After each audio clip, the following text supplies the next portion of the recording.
Imbrattata con scritte Novax, la villa del biologo e parlamentare Andrea Crisanti, che da tempo si è trasferito nel Vicentino a Valliona.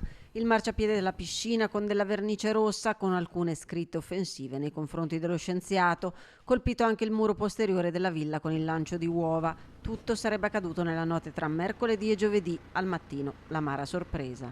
La prima reazione chiaramente è di un po' di sorpresa e dispiacere, anche un po' uno si sente violato perché chiaramente dentro della gente in casa e ti danneggia delle cose a cui magari tu tieni. No?